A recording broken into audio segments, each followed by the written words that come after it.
Don't listen to this if you're a pussy.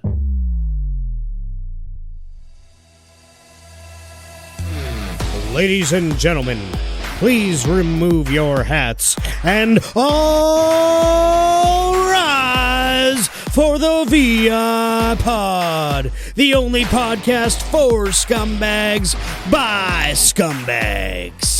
The very important podcast about absolutely nothing important. So we know each other, but people that don't know us that listen to this podcast, if something's going to be funny, whether we are the victims or not, funny is funny. This is the best we've ever been. We're all a bunch of scumbags. The best really isn't that great. Every once in a while, for you ladies, I will take my pants off.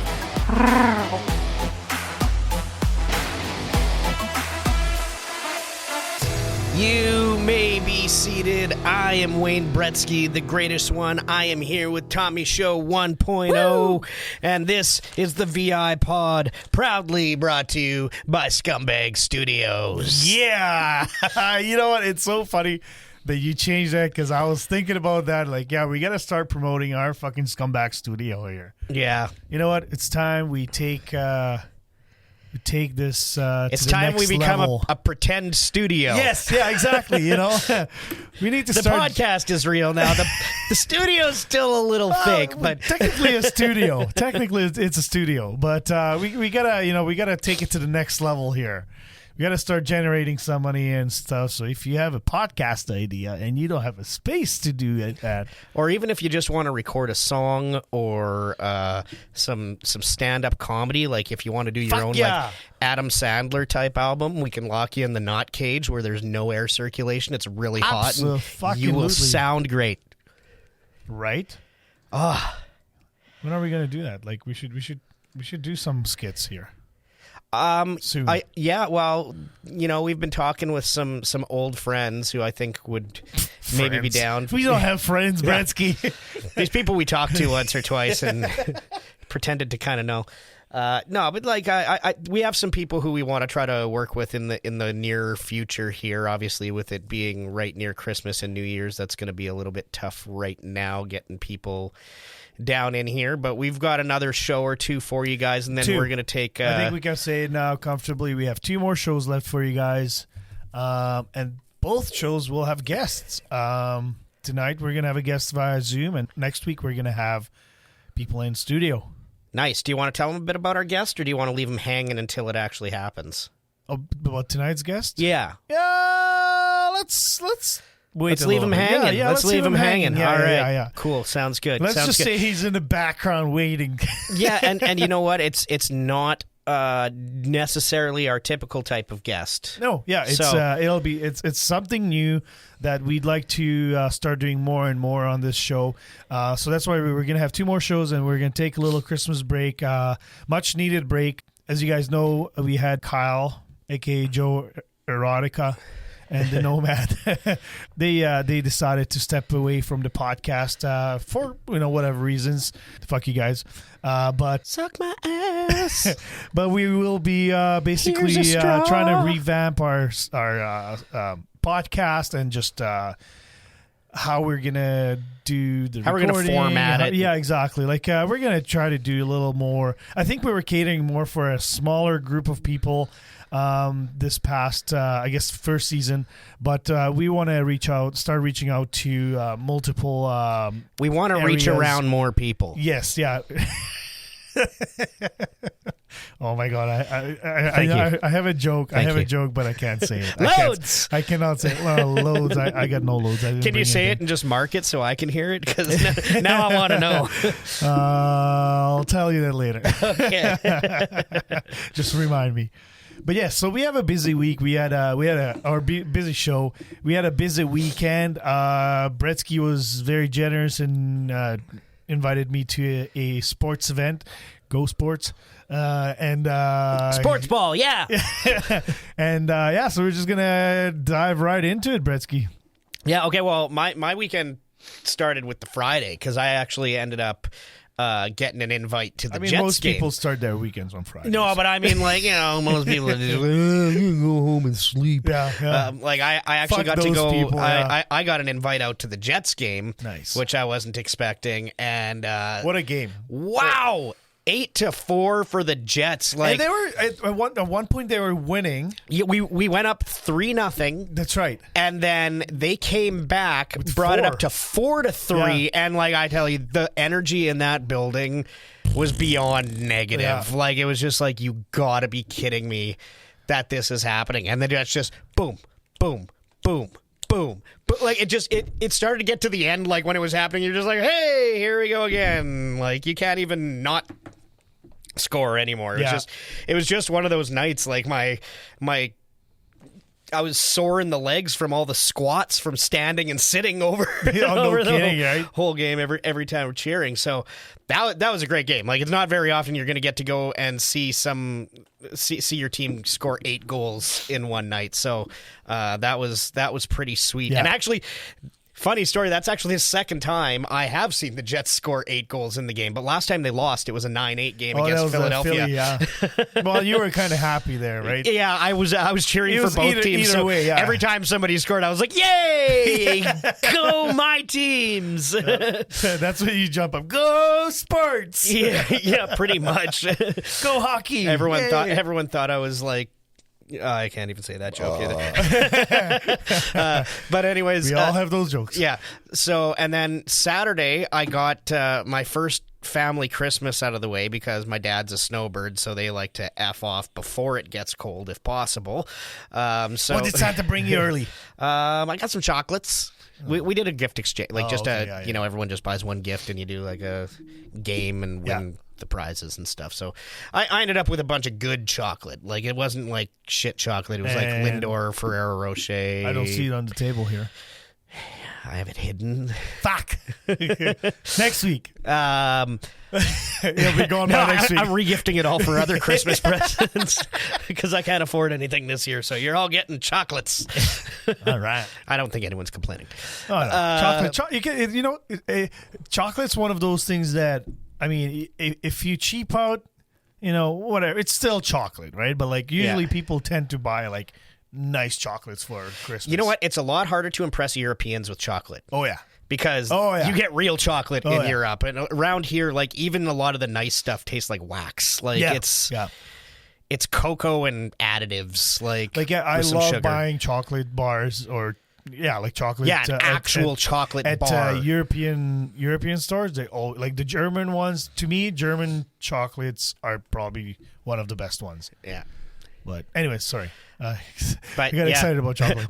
What's your opinion on regifting? Are you a regifter? Fuck yeah. Yeah. Well, it's to me, it's one of those things that if somebody puts in the effort to get me a thoughtful gift, they better fucking know me. Because if they buy me like, I'm not gonna name my mother-in-law, bought me a hockey Gladys, a hockey ornament, which is okay, that's cool. But it was Edmonton fucking Oilers. I was like, okay. Wayne Gretzky was cool. Yeah, but no, this was like, it wasn't a Gretzky ornament. It was Edmonton It was just an Oilers Edmonton fucking Oilers. gnome, Like, and I'm just like, like we have the Jets back, and I am a Jets fan. Oh well, I thought you like hockey. Yay, So I do, just not that team. yeah, I'm gonna fucking re-gift it, because I don't give a fuck about that. That's present, absolutely a fair regift right there. Yeah, exactly. So like, if you're gonna get me a gift, get me a thoughtful gift, or you know what, just don't get me a gift. I'm okay with that. Like, I don't need to get a fucking gift. Like, to me, it's all about like funny, Now, if she was a hockey fan and she would have gotten me that. Or like a team that I absolutely hate. Okay, let's then say, that's funny. That's funny, Yeah. exactly. Then I'll accept it. But this But she was like, legitimately bought it as an actual it's gift. hockey. It's NHL. Yeah. Oh yeah, it's a wrong team. I'm suddenly like looking back on all the presents I've ever bought women, and it's like, it's from Body Shop. What do you mean? Right? It's a candle. Bitches love candles. Oh, Bratsky. I have successfully bought vacuums not once but twice as gifts, and not gotten in shit for it. So Okay. That's pretty cool. yeah, no, I think I'm on the same boat. Like, I think if it was like a real gift, like if it was something that someone actually got me like as a gift, I probably wouldn't regift something like that unless it was just utterly useless to me. Yeah. Like what happened to you there. But like I think if it's a Secret Santa gift, and like I got a hoard of chocolates that they're good chocolates, but there's half of them there I probably would never touch. Like they're like it's like candy cane crisp Bretsky, chocolate. Shut up, because you know what? You'll get hammered, and you sit down on that fucking couch. You're gonna open it up if it's in front of you. You'll be, it's not getting hammered that's gonna get me to break into the chocolate. You'll be like, this sucks. That wouldn't be the first time. I've done that. It's like, fuck. I think this chocolate's like 5 years old. This is terrible. You unwrap it, it's like literally white. It looks like dried poo, right?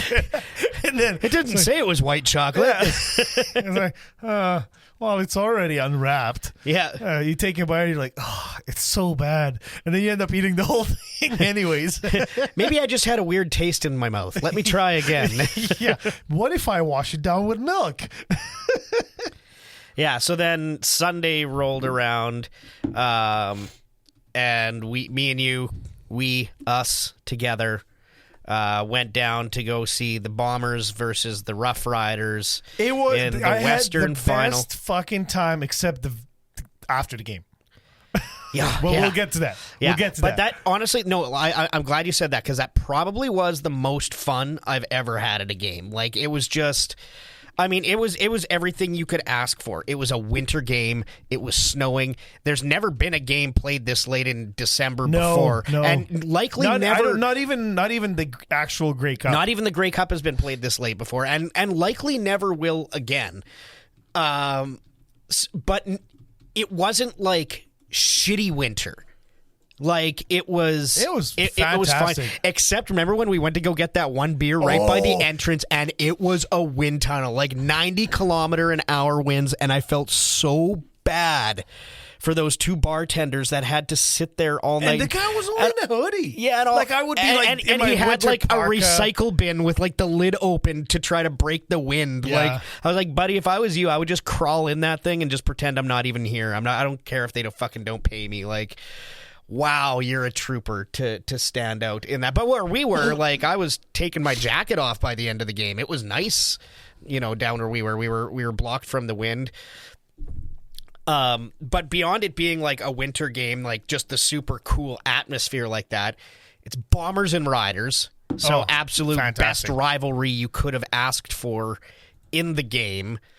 And there were literally no Riders fans there, which isn't always the case. There's a few oddballs, but yeah.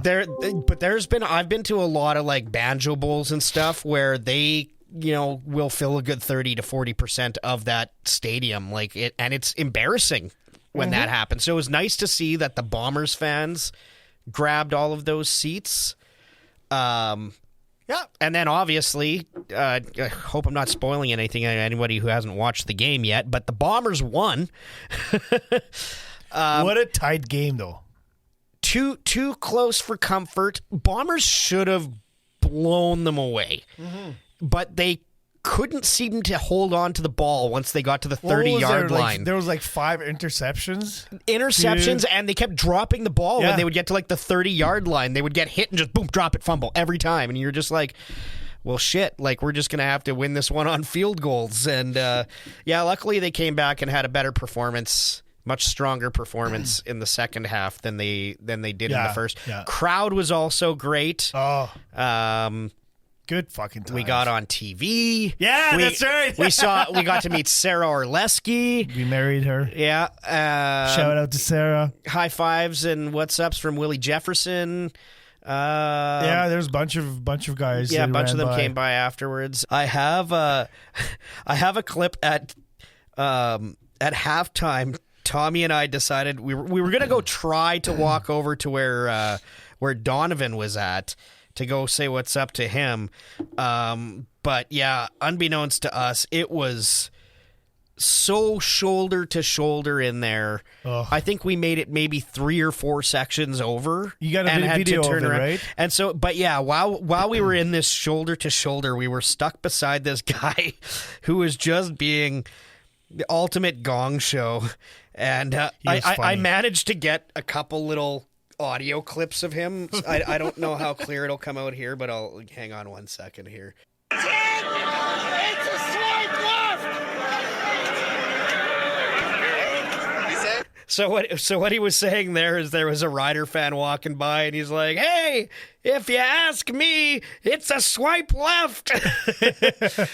So then he keeps going. Hang on. Everybody! There's another gopher! Oh, he goes, "Everybody, there's another gopher." That's what it was. Go for it. Yeah, he was lit up. It was pretty funny. But yeah, it was literally shoulder to shoulder, like fucking no COVID, nothing. Like nobody gave a fuck. There was There was some COVID. You know what? No, I was going to say there was more people wearing their masks in the concourse than I've seen throughout a lot of the rest of the season. That's true. For sure. I think the weather might have played a bit of a factor in that. But I think that was a big factor. Yeah, for my sure. God, yeah, just like what a good game, like a good score, good close the whole way through. It wasn't a blowout one way or another. Although I wouldn't have totally minded a blowout against the Riders either. Would have been nice, but that's all right. But yeah, what a game! But yeah, thanks for reminding me. I had a blast. It was I really had fun the whole time. Like it was one of those events that, and you know, like I wasn't drinking. Like I usually when I go out, like to have that much fun, I usually have like quite a few drinks. Yeah. And because I was driving, I just had my 3 drinks right throughout the whole game, and it was a blast. Like I had a great fucking time. Watched watched the whole game basically. Like other than the beginning, we missed the kickoff, but you know, usually tend to like wander off. But we were making noise before every Rider play, like because we forgot the bells. Always forget the goddamn bells. So yeah, we were just screaming our lungs out. It was the good. Whole It was thing. good times, and even the crowd around us was good because there was that guy in front of us who was somehow drunker than us and or drunker than me, and kept standing up. And there was the guy beside us who kept being like, "Guy, do you mind? There's some kids like two rows back, like they can't see it." I think he said that. Hey, there's a short guy behind you. Well, yeah, no, that's what he said the first time. He said there's little ones behind you. Yeah. And I told the guy, I'm like, I had to do a shoulder check to make sure you weren't talking about me, man. Thanks. Yeah, no, but the game ended. Yeah, we went down right to the field. Well, not on the field, but row 1. Yeah, we were right behind the bomber bench too. We had fantastic seats. We were right on the about the 35-yard line. Thank you. Yeah, thanks to my other half's dad for that. That was fantastic. And yeah, so after that we were like, okay, the crowd's gone. Let's just walk to the car, right? And it was pretty we got out pretty fast. Well, I thought like, hey, we had like gold section parking, so this 5-minute walk to the car and we're out of here. Yeah, we had pretty much the very last spot in the parking lot, and there's only one way in and one way out. Yeah. So it seemed like they emptied the whole fucking parking lot before they emptied the entire university campus before they started letting a single people car out of our because it wasn't even like it was crawling, it was just not moving. Fuck, was it for brutal. A good 30-35 minutes. I normally I'll tell you exactly. I texted my wife, and we were already waiting at that point for, I told her, I think 10 or 15 minutes, and it was brutal. I sent her a picture. Yeah, I sent her a picture at 6:25 saying, been like this for 15 minutes. And then I sent her another text at 6:45, still in the same spot. This is ridiculous. And then I finally messaged her at 7:03 that we are moving finally. So that it was just absolutely fucking brutal. I can't believe that we had to wait that long. Yeah, I normally park about probably about a 15-minute walk from the stadium. And, there's some games where, like, especially on a day like that where it was colder and stuff like that, where you don't necessarily feel like going for a hike after the game was done. So I was so excited to be so close to the car. I could have driven home and come back before we even got out of that lot.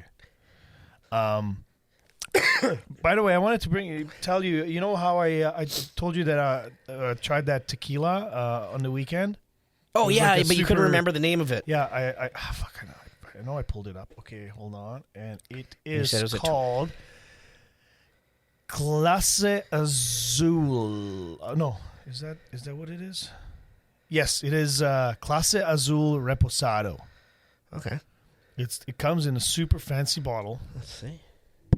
Oh, yes, I've had that. Yeah. My buddy had a bottle of that at his place. That's not cheap stuff either. No, $327.03. Yeah. But fucking that's a sipping tequila. That's for sure. I actually had a few of those one night at his place because he was just like, "Oh, you like tequila, right? Like, have this." And I was like, "Oh, okay." And later on, he was like, "Oh, want another one?" And I was like, "Yeah." I was just like, he kept offering, and I was like, "Yeah, sure, thanks." And then you found out that you drank like and then when I saw it, I was like, worth of booze. "Holy shit!" Yeah. I'd like to give a shout out to our main sponsor. And it's not Safety Net Studio. No. And it's not Wheeler. They broke contract. It's not Wheeler After Dark. I just want to give a shout out to Dave Wheeler and Candace Ray because they are still sponsoring us for this podcast. Basically, the way we worked out a deal is that we're going to give them plugs and they're going to be hosting our show, our podcast on their hosting site. So... I thought you meant they were going to come in and then we were just going to be guests on the show. I'm like, no, they're just taking their show back, but they're taking it from us. No, they're continuing their support towards this show, so I'd like to give them a big shout out. And you know what? Please follow Energy 106 Wheeler in the Morning Show, Dave Wheeler with Tyler Carr and Jasmine Lane. Yeah, they're all fantastic people, and they put on a really good show. I've long said that like Dave is, it seems wherever he goes is the only station I can listen to. And it's funny because there's other hosts on other stations that I like, but the dynamic just seems to be gone on all of them. Like I've tried to listen to other stations. Sometimes they try to force the jokes and it just doesn't work. And I find a lot of them are so like, I don't even want to say it's focused on being politically correct because it's not even about politically correct. They're like trying to be almost G-rated. Yeah. And it's like they have to be, but still, it's. Do they though? No, they don't. Yeah, they don't. Like it's like they'll say bum.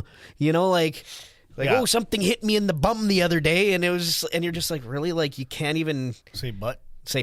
Yeah. Ass. Like this. Yeah. I'm sorry, but like and I just can't get past it when like that's the level that people are speaking at. I feel like it's almost fake because you almost have to force it to try to, like the only time people speak like that is literally when they're sitting in front of a whole bunch of children. And I get that the radio is broadcast, but back in our day we had this thing of like knowing what you're listening to and knowing what your kids listen to and so picking and choosing what was I mean, and again like it's one of those things that every boss has a boss, right? They have to follow these rules, and I think with the energy they took a little chance. They did, and I think he's got the benefit of not being owned by some mega conglomerate. Yes, well, and the thing is, like, it shows that it works because their ratings have improved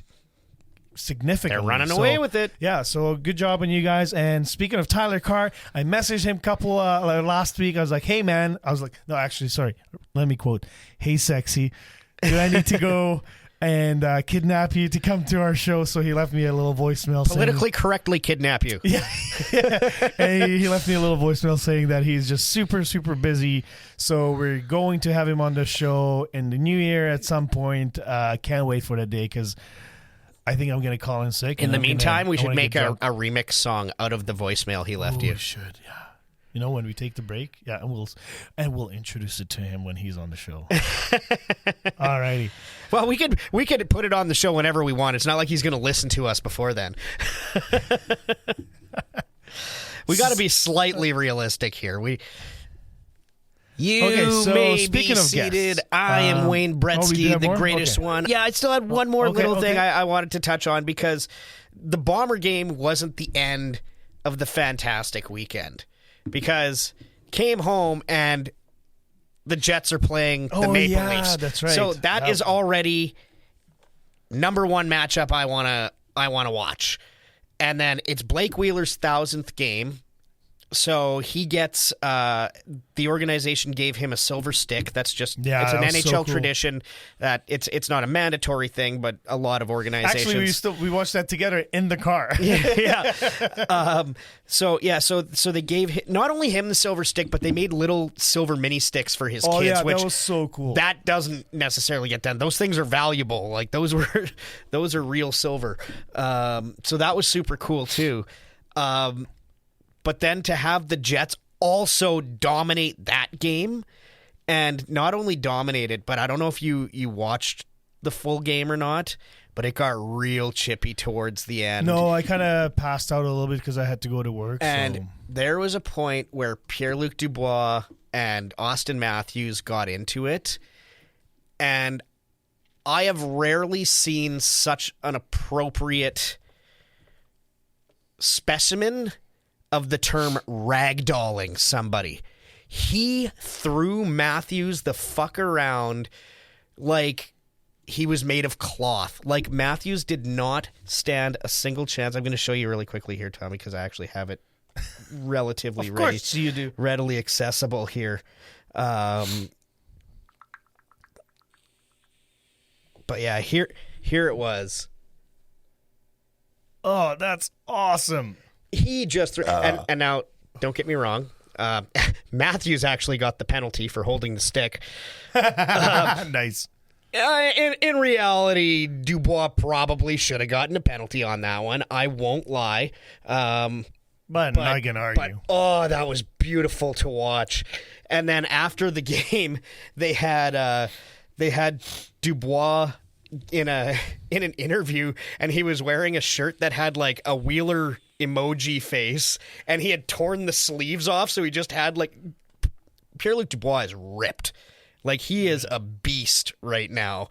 So he was just sitting there with his huge guns out, and they also interviewed Matthews after the game, and he just sat there and was like, yeah, well, he's like, it was a gong show, got a little out of hand and all that.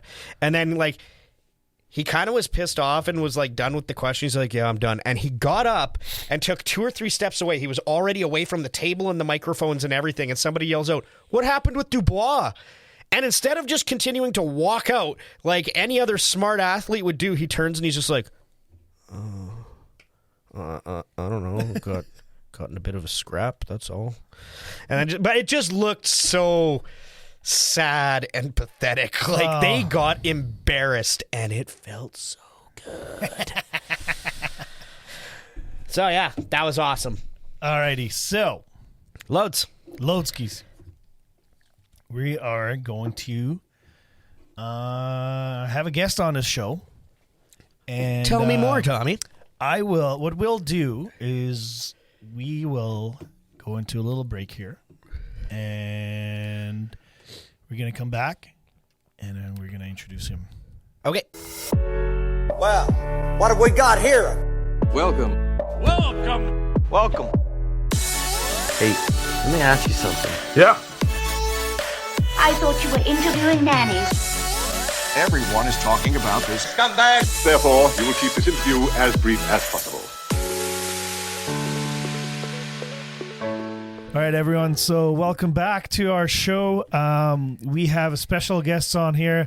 I met this dude on TikTok, believe it or not. But yeah, like he welcomed me in his group chat, and shout out to TST. And That's what's up. Yeah, welcome, SirReal. He's from BC, from Vancouver Island. He's a rapper, an artist, a entrepreneur. Let you introduce yourself to everyone, to all the scumbag listeners. By the way, yeah, if you didn't know that, we call our listeners scumbags, and it's with it's a term of endearment. Yeah, exactly. No, I get it. I actually was thinking about calling my fans degenerates, but I didn't think that a lot of them would like it. So.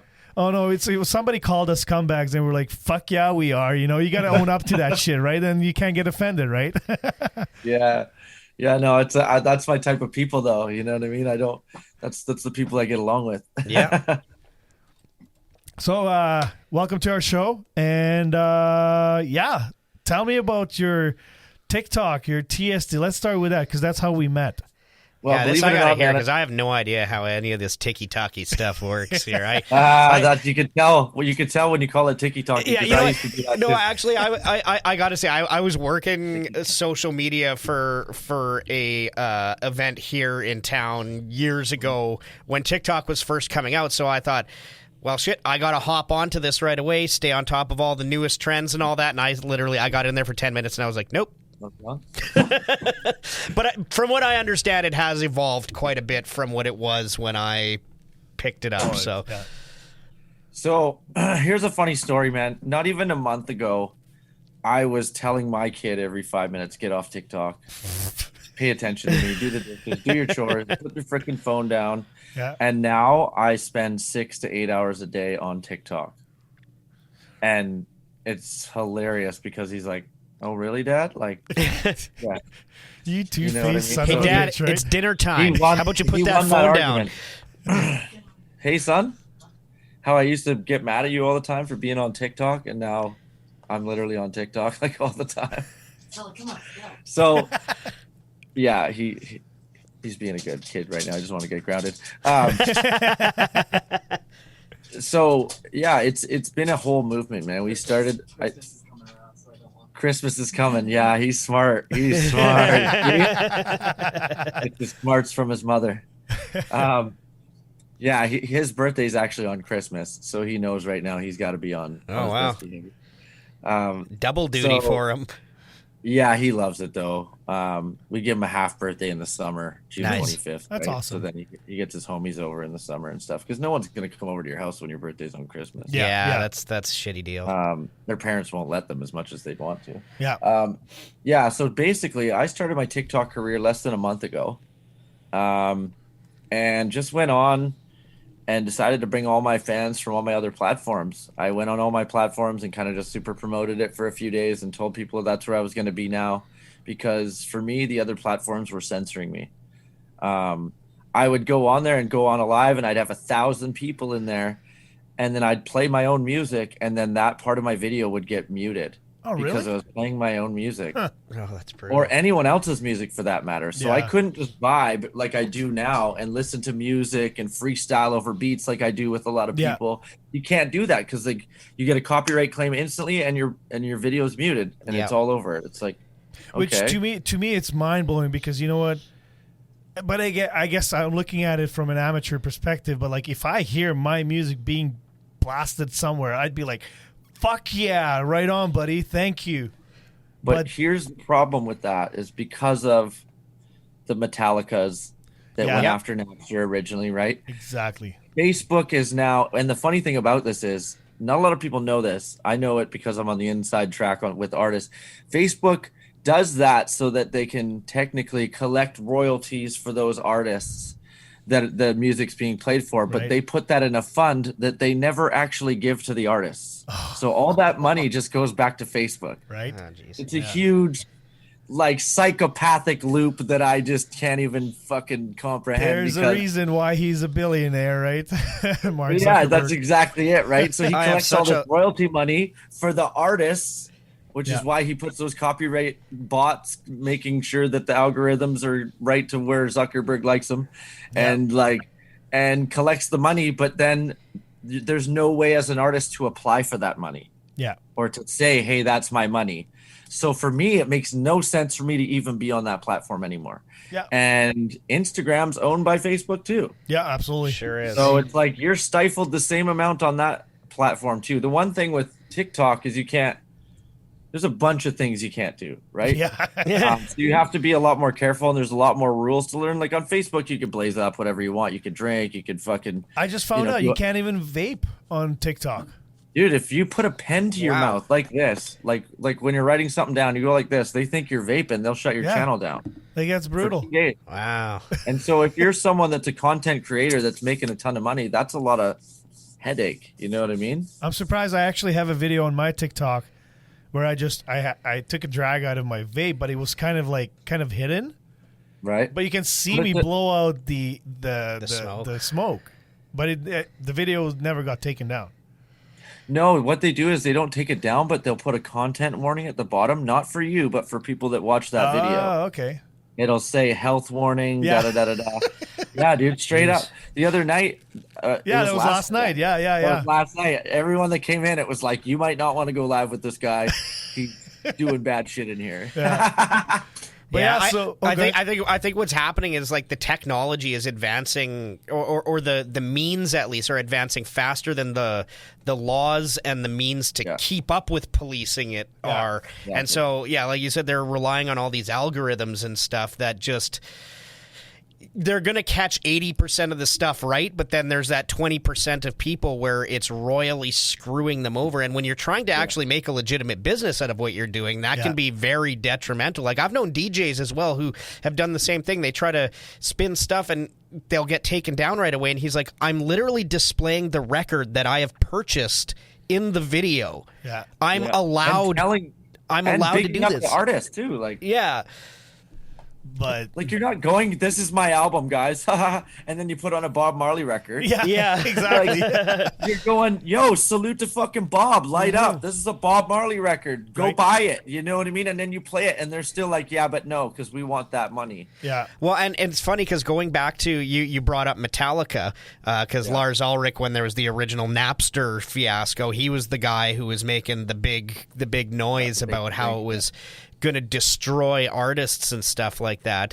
And the funny thing was that Metallica's sales that year actually went up. So they were getting that free promotion, and people are going, you listen to 5 or 10 songs, you're like, I like this, I'm going to go buy that album.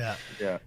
But well, because back then though, all the whole discography wasn't available. Nowadays, nowadays be like, I'm not buying shit. I could download every piece of music this guy's ever farted out of his ass. Like, exactly. On YouTube. It is a different landscape now than it was then, for sure. Yeah.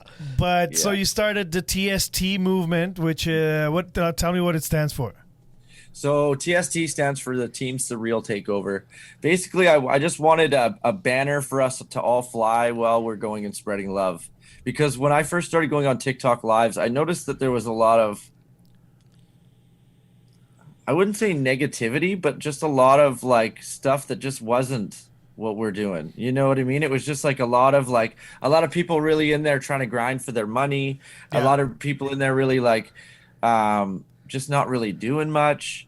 I find there's lots of fakes, where I joined a couple lives, and I tried to like strike up a conversation, and then I understand that sometimes you miss some of the comments, but there was like literally like these people are just looking for that one person that's going to engage with them, and they know they're going to gain something from it, but they're not willing to give anything back. Whereas I just happened to see Little Ron rocks his live, right? And he's like, hey, what's up, Tommy? And like, you got to go check out this guy, my boy SirReal, and I'm like, all right, I'll go over. And next thing you know, everyone's like saying hi to me, and they're like, hey, I followed you, follow back. And I was just like, I went literally from 180 people to like 450 like in 2 days. And I was it took me to get from like 50 to 180 like a month, because I don't do lots of contents, right? Like I just do a couple little things, but I'm not gonna start doing the dances and all that stuff. Yeah. Really, He just posts candid videos he catches of me like singing in the bathroom and shit. yeah, like that. yeah. That's Well, I amazing. posted one of you eating the hot sauce. That was, I find it funny, but either way, yeah. So it was really nice that I felt like I was part of the family, and we kind of went through that with our VIPs actually. Yeah. Here with that podcast that I told you about it before, the Wheeler After Dark podcast that doesn't exist anymore right now, or they're on hiatus anyways. But like it's just really nice because like you meet these people online and you find something in common, and it's like you become instant best friends, Yeah, it's a bunch of people I never would have met nor likely associated with prior to that. But just through like a few common conversations of like just laughing and just making some jokes together and all that. I can easily say I've got 20 new people that I would talk to at least on a weekly basis, now because of that group. Just like people I've gotten to know, and some of them like us, we hang out quite a bit, and like some of them we've only hung out 2 or 3 times, but if I saw them in the store, I'd stop and say hi to them, or we easily could have them over for a drink and a bonfire or whatever it may be. Right. So just the people that I've met through TST, sorry, I didn't mean to cut you off. No, go for it. People that I've met, like you said, man, it's become a family so quickly that like I have never met this many people in this short amount of time. Neither has my music gonna get as much plays as it has. I've been selling albums like crazy. I've been helping so many people, dude. Like I've been able to give back in my community because of TikTok, because of the people that I'm riding with. I'm about to send out 20 hats this week. You know what I'm saying? To different people across the world, not from just Canada. That's That's the thing. Like I'm known here, like in my city, on the island, in Canada a little bit. I'm not huge here, but in the States and Africa and Australia now, and like New Zealand and all these places are playing my music. Wait. Are you telling me, are you an island boy? I'm literally an island boy, bro. Oh my God. I'm sorry. Literally an island boy with a better haircut, though. You got to get those bangs grown out, though. You need to grow the bangs. Bro, I'm not doing that, bro. But yeah, hey, no, that's I don't why hate on those guys either, man. Get your money, boys. Get your money. Honestly, if that's how I have to dress up to be a multi-millionaire, money. So that's what it is, man. Exactly, and as much as I find it hilarious when I see their videos, exactly, they have millions of dollars, and you know what? Yeah, there's videos of me doing much more embarrassing, stupid shit than that. Nobody. Yeah, I'm pretty sure we put up a few this weekend. Yeah.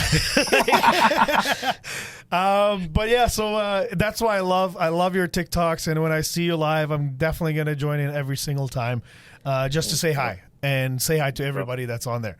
But what I want to really talk about is your music. How did you get into music? What started it? Well, I've been writing my whole life. So since I was a kid, probably 4 years old, I had some counselors. I saw a lot of traumatic things. I won't get into too much of that. If you want to know, just listen to my music, basically. Yeah. But my counselor, when I was a kid, said, "I want you to start writing in a book every day." And I was like a fucking diary, bro? And he's like, no, a journal. It's way more manly. I was like, okay. So I started writing every day, all the shit that would happen. My cat took a piss on my bed. Today was shitty. Whatever. Today was awesome. Yeah. And it was all hilarious. I actually still have the books that I was writing in. Awesome. But I was writing, and I just never thought that I should rap. Like I was always into rock. I was into alternate. I was into classic rock. I was into, old blues music. I see the Kurt Cobain poster behind you there. So my favorite band is Nirvana, bro. Yeah. My dad was a musician. My brother played guitar. So it's always been kind of in my blood, but it wasn't until I got into the game really late, bro. Like I didn't start rapping until I was like 25. Okay. So I went to work one day and my buddy just had this CD and he showed it to me and was like, "Dude, what do you think?" And I was like, "Oh, this guy's fucking rad." I was like, "Who is this?" He's like, "That's me, bro." I was like, "What?" I was like, "Where the fuck how much did this cost?" He goes, "I recorded it at my house yesterday." I was like, bro, I fucking ding dong 7 a.m. the next morning. I was good. Like I was there, dude, and I stayed there till 9 p.m. that night, and we did 4 songs, and they were absolutely garbage, dog shit, and I just kept going. But and they were yours, right? What's that? Like that was still your music, and it's like it was. I heard my voice for the first time. It's so weird, for the right? First time it was so weird, and I hadn't found my voice. I was rapping about stupid shit, guns, and fucking, just the stupid shit you would rap about when you start rapping when you're a kid, but except I was just getting into it, so that's why I always tell artists, record 25, 30 songs and then throw them shits away. Yeah. Because by then you'll have found your voice and you know where your lane is and you know what your branding is going to look like. And it's just I wish I would have known that, right? Because I released everything back then. Yeah, well. So my brother had a CD of just 8 of the most trash songs you've ever heard. And would burn them like they were going out of style and just go around the hood. He'd go around the neighborhood handing them out to people, just telling everybody. Check out my mixtape. No, for real. I didn't even have to do anything. He was my street team, dude. And so I'd go over to my buddy's house. I'd be like, "What's up, man?" And I'd hear my music playing out of the back room, and I'm like, "Where the fuck did you get this?" Your brother hooked me up with that. So it was funny, man. So he was like blowing me up. And then he took his life, man. He killed himself over a girl. Oh, man, I'm sorry to hear that, bro. And it happens, man. These things happen, right? And then so when that happened, I come from a really poor family. Drug addiction, alcohol. My dad had killed himself when I was 17 as well. So at that point, now 2 members of my family had died by suicide, and I didn't know what to do, man, because like for real, like I went, the ministry, which is welfare here, basically was like, here's the cardboard box we're gonna give you your brother in, you know what I mean? And I was like, fuck no, that's not happening. So I put on 3 hip hop shows in 3 days here in my city, and we raised $8,000, and I paid for his proper funeral, you know what I mean, and put him in a nice outfit, awesome. Bought him a new, and gave him my favorite hat and shit, and sent him on his way a proper way, how he should have gone. And so just like there was a moment during that 3rd day when this guy came up to me, and you could tell he was a blue collar worker, had on the steel toe boots, clearly been working like a 12-hour day, and just came in for a beer, and he dropped a 50 in the thing. And I was like, hey man, like, do I know you? And he goes, no, I don't know you, but that doesn't matter. What you're doing here is trying to take care of your family. And I respect that. And dude, that moment changed my life. I believe it, man. Well, when my brother died, like after that, I drank every day. I drank for like 30 days straight. I was just in a real bad place. And then, I stumbled upon an event where it was like a crisis society event, and a place where they honor people who had died by suicide. And so because of that event, and because of the fact that my brother took my music so seriously and believed in me, I knew right away, and the fact that the community gave back so much just from me doing hip hop music. I knew I had to give back with music, and I knew I had to take it as serious as he thought, because I figured if I had 10% of the belief in me that he did, I could do this. Yeah. So, and I've been doing it now for 15 years, man, and we've literally changed lives with this shit. That's you know awesome. What I mean? I applaud you, man. Like, good job. Yeah. Thank you, bro. Awesome. I appreciate that. That's really great. Yeah, I became a crisis worker. I had a son, because my brother, when my brother passed, I was the last male member of my immediate family. So I decided to have a kid, and that changed my whole life. I quit doing drugs, quit doing all the stupid shit, and totally changed my trajectory. I bet. Became a crisis worker and shit. And so I'd like to talk about your last 2 albums a little bit, because I didn't really have time to check out your older stuff. That's okay. But when you the get cover, a chance, check it out. The cover art really caught my eye, because there's your 2020 album. It's the Blue Pill, which is not for Viagra. But then there's the 2021 album. That's the Red Pill. So are you a Matrix fan? Absolutely. Okay. Actually, I just ran through the whole trilogy with my son a couple days ago. Nice. And Waiting for the new. Have you watched the new trailer for the new one yet? The funny thing is, the timing couldn't have been better. I didn't even realize that was coming out, and then I just dropped these 2 albums. So that's awesome. I'm so stoked. I'm pretty for the excited. New one, I have my own theories about how it's going down, but stars are aligning for you. I know exactly what it is. Here's my theory. Let's do it. Let's do this. Neo is actually John Wick on mushrooms. There we go. John Wick just got really fucked up. Yeah. If you see his dog in that video, it's over with. That's right. Man, that would be funny though. Just they would throw it in the background somewhere, just a little puppy walk by. Well, it's kind of funny because in the trailer you see he didn't shave, so he's just like, he's got the look. They were like, yeah, no, do you want to be in this movie? He's like, not really. They're like, please. He's like, yeah, okay, well, I'm not fucking shaving. Yeah. Okay, cool. All right, cool. Yeah, come on in. But they should do the glitch in the Matrix scene again, where the cat walks by, but instead it's John Wick's dog. Yeah. They do that. Yeah, so what I envisioned for these albums was just like, it wasn't, I didn't want to steal from the Matrix because that's a whole different thing. You take one pill, you go in, you take another pill and you stay in reality. These are more of like, you take one pill when you're feeling a certain way and you take one pill when you're feeling a certain way.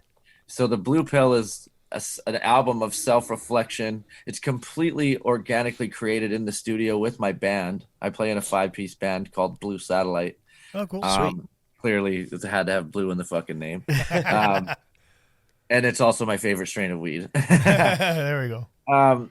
And so we created that one organically in the studio. It's self-reflective. You can go back and listen to it. It's about a time period in my life where I was like I actually predicted my breakup with my girlfriend on that album, bro. Wow. Like every song on there is about like emotional shit or like setting up your own failure or breaking up with your girl or not making amends. And not every song, actually there's some nice uplifting tracks, but it was weird because after the album came out, me and my girlfriend broke up. I almost manifested it with that album, but that could be a good or a bad thing. That's a whole other podcast. I kind of really like what you said there about it being like there's a different pill for a different thing, because I think that's one thing that too many people don't understand. Like, everybody clearly has been touched with some sort of mental illness in their life, whether it be themselves or somebody close to them. And I've heard it so many countless times of people who are struggling and, well, I don't want to take pills because I don't like the way it makes me feel. This one makes me feel blah, or this one makes me feel like this. And it's like sometimes that is part of the struggle, though, is finding out what is going to help you. And sometimes it's more than one thing. Sometimes you need the red and the blue pill, right? Like, exactly. So I really appreciate the way you say that, because that's I think that's really true. Like it's not a one size fits all shoe for everybody when it comes to that sort of stuff. It is, yeah. And I think and that was the purpose of it, was just to create a different vibe with each one, right? Like one day you wake up, you're feeling fucking shitty. Let's put on a shitty song to make yourself feel better. Or one day you want to get up and clean the house, put on the Red album. Yeah. Drop that shit. Diamonds in My Canines will get you fucking amped, bro. Yeah. Like, you know what I mean? But like, I have different facets to me. And I heard someone say to me, no offense, bro, but the Red album to me is better than your Blue album. And I was like, hey, that's not offensive at all. That means I'm evolving and growing and getting better every time. And that's people. If you listen to all these albums, guys, you will see an evolution. Like I didn't get rid of the shitty shit. I didn't delete stuff because I was embarrassed about it, or it's all there. If you want to know my story, I'm writing a book, so please buy that when it does come out. But if you really want to know my story, you just walk through those for a bit, man, and there's going to be something for everybody. There's going to be something that every single person can relate to on this planet. And I have fans that are 2 years old up to 92 years old.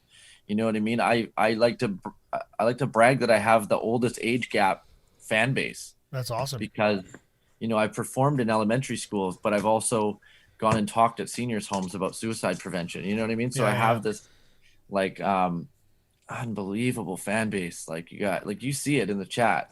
Yeah, dude, that's just a fraction of what happens every day. And I'm just so grateful to even just be doing this, man, because I was a fucking drug addict for a long time, and I grew up drug addicted. I was in that life, I did my first hard drugs when I was 11 years old with my parents. So, and was in that life for a long time. So it could have easily went a different way. You know what I mean? And if it wasn't for my, honestly, which is fucked up to say, man, if it wasn't for my brother taking his life, I wouldn't I don't know if I'd be here, man, Yeah. to be honest, because, you know, I was headed down a certain fucking path when that happened, and it sent me on a total And it's very hard to get off that path, right?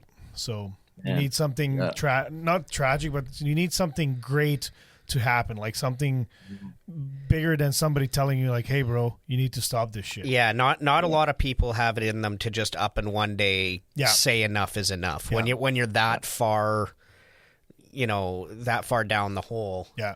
It's not something that you can just that anybody can just make a decision about, you know, like another one of the big misconceptions out there, you know. Well, just don't be so sad all the time. Yeah. Just go for a walk. And you know what? Like, I'll be the first one to say, and I've been saying this now for a year or so, because I never dealt with depression. You know, I grew up in a family. I'm not saying we were rich or anything, but like my parents worked very hard and they put every single penny away just to make sure that we're taken care of, right? Like, I didn't have my first job until I was 19, because like, oh, Mom, I'm going out. Can I get, you know, $50 or whatever? Like, and it was technically just that's a lot of money back then, bro. Well, yeah, I mean, and like I grew up in Europe, so like there, like we had crowns, and it was just like, you know, 100 crowns is like $5, and like for 100 crowns I could get hammered like with my buddies and have a great fucking Friday, you know. And where are you from, bro? I was born and raised in Slovakia.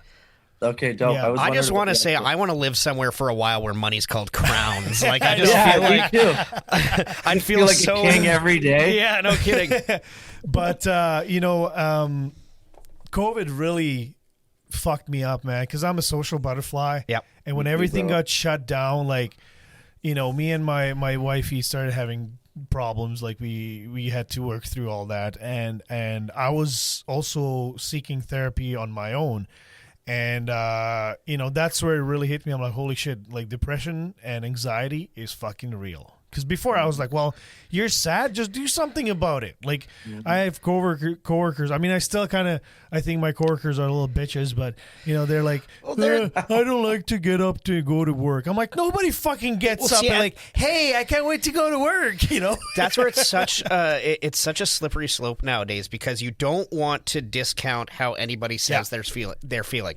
But there are also still a lot of people out there who I do find will like milk their feelings, you know, like they, you know, like they're acting like things are really a lot worse than they are. And in some cases, I'm sure there is stuff that you just don't know. Yeah. But there are some cases where someone's like, okay, you're not depressed because you just don't like going to work. Yeah. You just don't like going to work. Yeah, you just don't like your job and you're miserable. Like, that's not depression. It's you're miserable.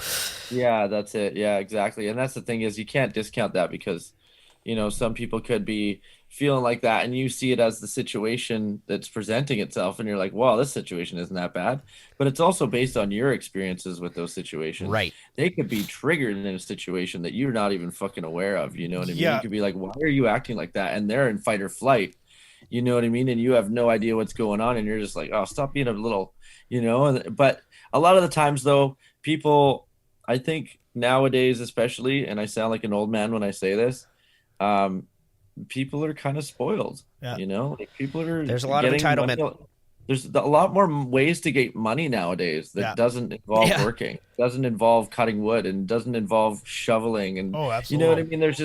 There's a lot easier things to do than go out there and really work hard for your money. And people know that now. And like YouTube, it's created a whole generation of people that are getting rich off of making videos. Man, like I would not be sitting here right now if YouTube existed when I was a kid, because I'd be sleeping on my bed of money right now. Yeah. Because all I did as a kid was sit there with a camcorder, and me and my friends would make our own sketch comedy. And like, I guarantee you, if like it was back then when we had the chance to broadcast it, you know, we were putting it out regardless, right? So like it's frustrating. It's and you look back then too, and if somebody said I'm going to be famous, like everyone would kind of laugh at you, like okay, like exactly. 1 out of 1 million people who go to Hollywood might become famous. You're sitting here in Winnipeg, you're not becoming famous, you know. And like now, it's you could live in buttfuck Saskatchewan and as long as you be have famous. If you have a webcam and an internet, that's all you need. Blow up. all you need. Blow up. It's a different world. The funny thing is, when YouTube was first invented, that's how fucking old I am. It's not even that long ago, but it feels like. I was making videos on how to create your own album and how to like print out your own labels and how to like make the insert and everything. Yeah. And if I would have kept going with that, dude, like I would be a millionaire by now. Like there's an 8-year-old making 40 mil a year from opening toys, bro. Like, come on now. You'd have been that like dummy's guide to album sales or whatever. Yeah, that's exactly it. I could have started a whole series on how to freaking be an artist and fail and fall on your face, but then come back from it, which is what my life is all about, and that's what my music is too. So why don't we play a song from the Blue album? I really want to play this track because I fucking love it. Save Me. I really, really dig that song. It's got a really nice melody, lyrics, everything like that. That song is fucking perfect. But I just noticed and put 2 and 2 together who the other artist is on that album. She was on your TikTok yesterday. Yeah, Yona. Yona. My vocal coach, one of my best friends. Yeah. So shout out to Yona. She's on a lot of my songs. That's actually the second version, bro. That's a live version of that song. Okay. If you go back a couple albums, you'll find the original version if you want to compare the two and let me know which one you think is better. Okay, right on. Yeah, I'll definitely will do that. So you know what? I'm just gonna play it right now. We'll see what sound quality you get, but it's gonna sound really good on our end. So okay, sounds good. So this one's from SirReal, and the song's called "Save Me" from the Blue album, featuring Yona Christensen. Yes, thank you. Hold on, I just gotta rewind.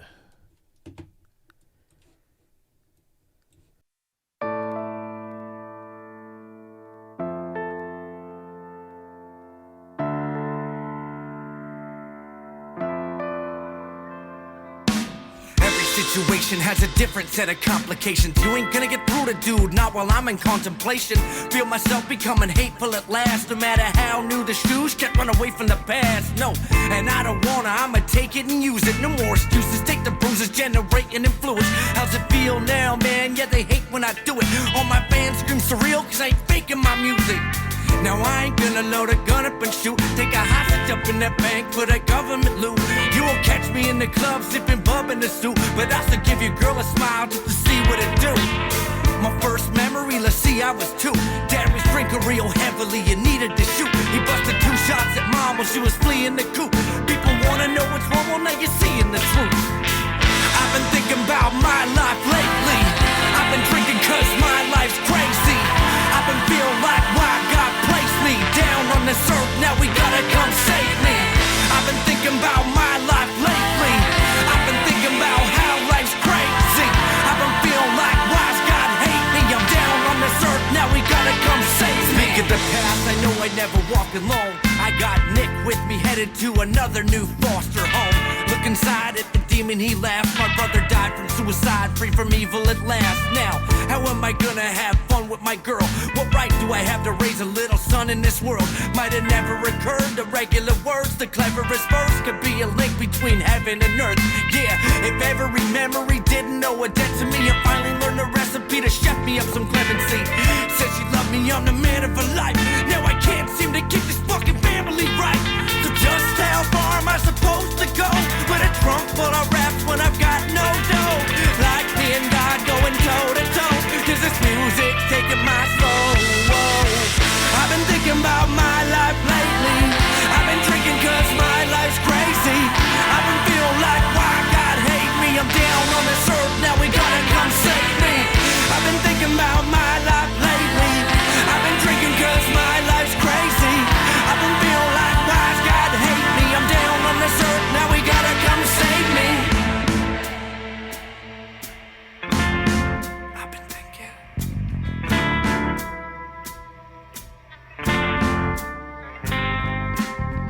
I've been thinking about my life lately. I've been drinking cause my life's crazy. I've been feeling like why God placed me down on this earth, now we gotta come save me. I've been thinking about my life lately. I've been drinking cause my life's crazy.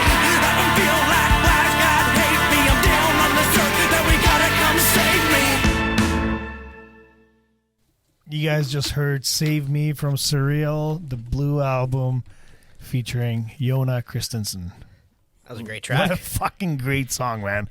Like the whole song, like how like it starts with the piano and then like you can hear the full band with the guitar and the backup harmonies in there. Like just the whole song. When I heard this right off the bat, like the very first like 2 seconds, I was like, ooh. I like it already, you know. Hey, I like that. Yeah, it was great. Yeah. It's a great song, man, and the lyrics are fucking like you can feel the emotions. Like I feel like I know what you went through and what you were going through, man. And that's one And thing. I'm not a lyrics guy. These guys See, can and- tell yeah. you like. I love if I hear the song as a whole, I kind of zone out the lyrics. But I find with rap music, you have to pay attention to the lyrics because that's a big part of it. Well, and that's one thing I find with hip hop, and especially like, I think coming back from its roots, it got the stereotype that all songs were about, you know, bitches and money, and that's and cars and what you owned and how awesome you were. It was all just self promotion. But I find that it has Well, if you evolved. watch my latest video, I'm not saying it's not there. I did listen to some of your tracks before my the newest interview. ones, the 2 newest ones I just put out, I'm like, let's get ignorant for a minute. Hold Yeah, up. you know, and you know what? It still exists, and there is still, you know, it has its place in there. But I find when you listen to hip hop now, it is such more of a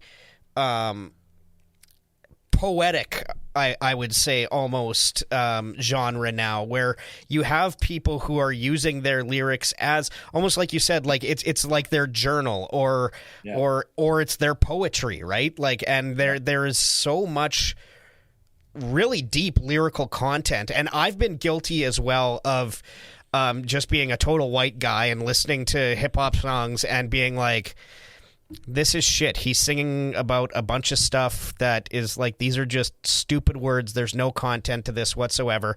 I have a good friend who's pretty well connected with the hip hop community here in Winnipeg, and I've gone to him a few times and just been like, dude, what the fuck?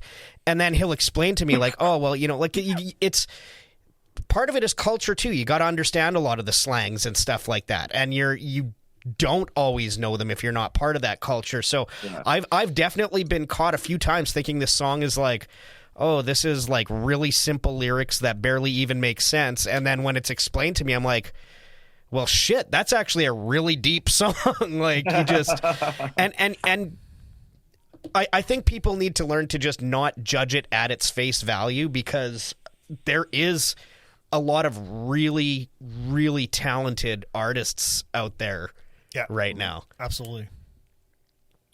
Yeah, I mean, I think it's all subjective too, right? I mean, it's for a lot of people, it's based on the genre you grew up in or the age you grew up in. You know what I mean? For me, like, I love listening to Zeppelin and fucking Jimmy and Bob and Nirvana and, you know, all of it, Tool and you know, I'm all about that. But then some of the new stuff I can't get down with, but I also can't hate on it. I have to listen to it. I have to see what's going on out there, because if you don't change and evolve, you die. Like, you're just going to fall by the wayside, especially as a artist who's been in the game for 15 years and still keeps continuing to grow. That's my whole plan, is to not, it's a marathon. It's not a race, man. Like, this is for me, it's longevity. I want to be in this game for a long time and not just make that quick hit single that blows once and then you're forgotten about forever. Like, I want to be in this to the point where, like, those people do that for the wrong reason. Those people, the one hit wonders, they do it for the money, really. Like,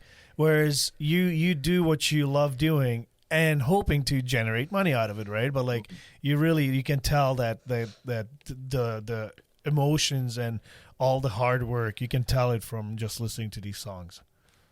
Thanks, brother. I appreciate that, man. Yeah, I put my life in my music so that other people feel less alone. Yeah. And so I just try and write stuff that people could relate to. Because when I first wrote, so a quick fact about Save Me, actually, I wrote that with a bunch of kids in a school program that I did.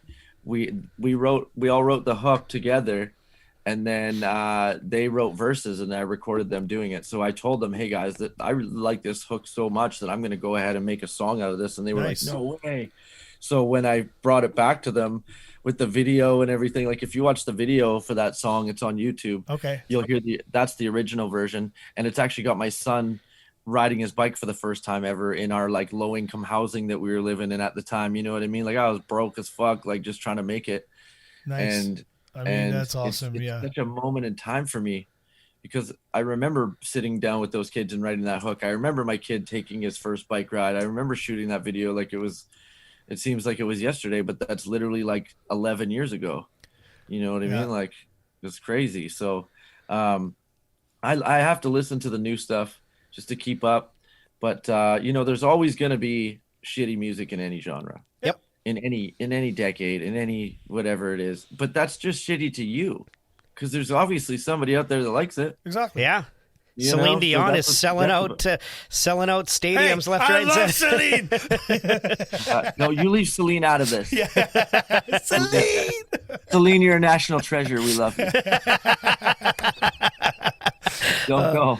That's awesome.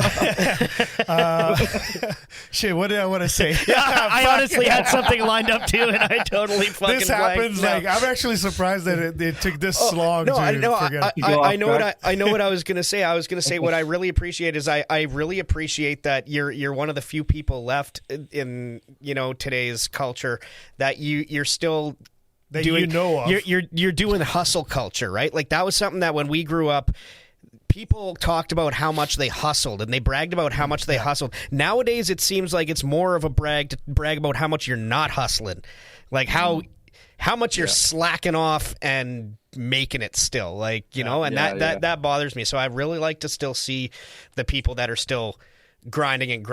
And with that, I would ask, like, how do you find the landscape has evolved over the years? Because back in the day, it was all about albums and stuff, whereas nowadays albums are getting to be a tougher and tougher sell, right? Like people don't want albums as much as they want a track. Like they just want you, like we were saying before, pump out a single that they can go on iTunes and buy it for 99 cents. They don't care about the rest of the album. They just want that one song that they can put on repeat, or they can get everything for free on Spotify and pay you 1 cent to listen for them. Well, that's the problem with Spotify. Like Spotify pays me nothing. Literally got to get zillions of views to get anything from Spotify. But so the landscape has changed a lot. But the thing is, like, I still sell CDs. You know what I mean? I'm old school, man. I love having a CD in my hand. I always get original artwork. Like all this artwork. Love it. Like that painting on the wall right there. Whoops, where am I going? Is one of my last album covers. Oh, fuck. Sorry, guys. There we go. So, but that's hand painted. Every single piece of, like the one right behind me. Oh no, not that one. Anyways, one of them is it's hand painted. Like this one, I got an artist named Pesto who paints the fucking BC ferries. Oh, nice. To do it. Like it's all original, and I want everyone to stand alone as a piece of artwork, right? It's not necessarily. So, it's changed a lot since I started making music, and the fact that, you used to only sell CDs when I first started, and then Napster came along, and then it was like, okay, you can rip CDs, no problem. You can, and so I was even struggling to find a way to make money that way because, like I said, Spotify pays you nothing. Like iTunes takes a shit ton of my money. Yeah. Like I have national distribution throughout Canada. Do you guys have a Sunrise Records in your city? Sure do. My sister used to run one. You can find my album there for sale in vinyl and CD. Ooh, I'll make sure to pick up a copy. In the Nick of Time, it's called. And it's so I won a national contest by Sunrise Records as their best local artist in the country. Nice. So they gave me $5,000. They gave me national distribution in all 80 of their stores. They gave me 500 albums and 500 vinyl records. And then I went across Canada on a tour and did a show in every one of their stores, like pretty much. That's awesome. That's cool. I didn't do one in Winnipeg because it was fucking cold when we got there, and the Jets were in the finals, and I think they were in the finals. I think they were definitely in the Stanley Cup, and there was a huge party. I played at the Pyramid. There wasn't a whole lot of people there. Yeah, the Winnipeg music scene is kind of It's hit and miss. Like, And, Well, and Ritz you know was what? coming there a week later, and buddy asked me if I wanted to open for Ritz because he was so impressed by my live show. And that's another thing I was going to say about Save Me, bro. You should see that perform live.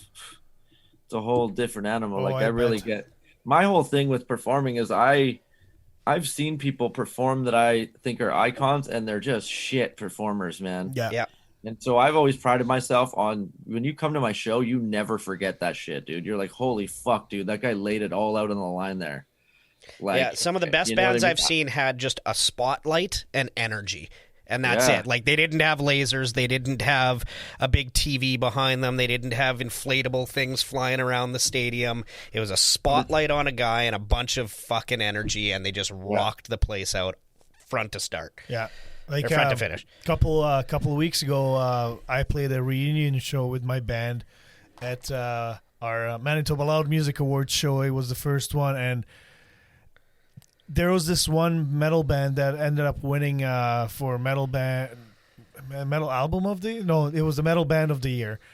And like they played, and like their energy was just like zero. Like the bass player and the guitarist were standing in one spot, just played their riffs, and then the singer just moved back and forth a little bit. Whereas like, and they're great musicians. We went on, and I'm just like, after the first song, I was sweating. Oh, you guys and I'm tore the just place like, down. Oh yeah, and it's just like I don't give a shit if I fuck up my chords or whatever. It happened to me where I pulled the plug out of my guitar. Like who cares? Like I was having fun, people were having fun, and the energy and putting on a show, a performance is what's what it's all important for me. Yeah, it is. And getting back to your question, sorry, I didn't get your name. Bretsky. Bretsky? Yeah, like Gretzky, but with a B. Bretsky. That's awesome. That's fucking awesome. He's the Bretsky, the greatish one. Yeah, the greatish. So getting back to your question, the landscape has changed a lot, but I still sell CDs. But I think the next wave for me, I've always been a fan of albums because I used to like reading the liner notes and checking out the original artwork. But I think the next wave for me is releasing singles because people's attention span is so short these days, man. Yeah. That if you give them an album, they will bump that shit for a couple weeks, but then they'll take that album out of their CD player and they won't bump it anymore because they've heard the whole thing over and over and over again, right? Yeah. Whereas if you release a single, you're going on their playlist for 2 weeks. Then you release another single in a month. Then you're going back on their playlist. Then you're going back on their playlist. Next single. Then you're going back on their playlist, right? So you're constantly in the mind of people. Yeah. Whereas if you just release an album, you're in the minds of people for about a week or two until they've run that album its course, and then you're gone. And to add to that too, with the short attention spans, they're not even going to give 3/4 of that album a shot. They're going to listen to the first 20 seconds, and if it hasn't gotten that then they're just going to hit next. Yeah. And they're gonna keep doing that. Yeah. It's I remember seeing a study a while ago where they were saying like it was like a ridiculous high, not like in the 90% of songs on Spotify are skipped within the first 20 seconds. Yeah. Like the plays. Because people just are like, nope, not what I want. Nope. Yeah. Nope. And so like you need to really like catch them with the first note or two or they're hitting next. Yeah. So it's like, like I'm like you. Like to me, some of the biggest album experiences of my life came from sitting there and reading the book while listening to the album and like looking at all the art while you're listening to it. And like, it was like a Christmas gift, right? Like you sat there and you enjoyed the whole piece. And it's so impossible to do that now in the majority of genres. It's changing for all new artists. All these people are having to now find a way to, like you said, be a singles artist. You're not allowed to have a concept album. You can't tell a story that spans 10 songs anymore. It's so tough to do. Yeah. At least to do, and if you want to make any money. Yeah. Well, that's the thing, right? It's because it's all about keeping. It's a weird thing, man. It's a psychological thing that they've really tapped into now, which is keeping your name at the top of the list, right? It's just like being on TikTok. Yeah. Keeping your name at the top of the list so people are constantly checking for you. Because if you don't, they forget about you in a minute because there's so much shit out there now, man. It's drawing everyone's attention. And, there's serious like stimulation addictions. Yes, that people are having now. Like they've put down the crack pipe, but now they picked up the TikTok, or whatever. You know what I mean? And I can see it, and so it's like it's almost become like the metaverse is the next level. They're gonna have those fucking eyeglasses. You're gonna be sitting in you're gonna be fat in a chair, just fucking. Yeah. You guys ever seen Wall-E? Yeah. The dude fucking going around, they just get drinks brought to them, and they're so fat because they don't get out of the fucking. Yeah. That's what it's gonna be. Or the episode of South Park, the metaverse, TikTok stream on one side, fucking Instagram. Your podcast is gonna be pumped directly into your brain. You're listening to Joe Rogan in one ear, fucking the VIPod on the left side. You know what I mean? Like, you're gonna be dialed in. How much garbage are you listening to at once? Yeah, right. Just kidding. Right, so yeah, I think it's going in a weird direction, but you just got to try and keep up with it. And one thing that I did to try and keep up with it is fucking go to the school of TikTok, because like I said, this platform has blown up my music faster than anything else has ever done ever. And I got, dude, my video for Diamonds and My Canines is playing on national TV in Sierra Leone right now. That's because awesome. of TikTok. That Wow, is that's crazy. awesome. Well, that's Tommy's department, so I'm relying on him that by the time we come back from our Christmas break, we should be rolling in the dough. Like, views, ad revenue. Yeah. It's all going to start coming in come yeah, January. guys, you had me on your show. Yeah, so that's right. Why do you think I invited you? Ratings are going down as we I don't want to know what Tommy had to offer you. We leave that out of the show. We don't talk about it. You also mentioned that you worked with a bunch of kids. Do you still do that? I actually don't. After 6 years of performing in schools, and I talked to like probably 30,000 youth. I used to do it in First Nations reserves and all over the island, and I just had enough, man. Like, you know what I mean? It's you can't be the 40-year-old rapper standing in front of everybody telling them, how to only be for cool. so long. I can only unpack my rocks and tell my sob story for so long, Like I get people in grade 6 and they'd see me every year up until they graduated. You know what I mean? Like, oh fuck, there's SirReal again. Okay, we don't need to hear this. Because there's do you know Fresh IE from Winnipeg? I don't. Okay, so he's a local Christian rapper. He's been nominated for Grammys, and I believe he won a couple Junos as well. Definitely nominated. But good friend of mine, and he's same thing. Like, he was basically on the wrong path in his life, and then turned his life around, and he actually created his own company called Edify. So shout out Fresh to Edify. But it's about helping troubled youth. And me and him talked about this, that he didn't really want to. He goes to schools every once in a while, but it's like to be there every year, the same kids will see you, and sometimes kids don't really reach out to you necessarily because their buddies, their friends are there, and so that's why he's got this company where really, like, people will come to him and he'll help out the youth.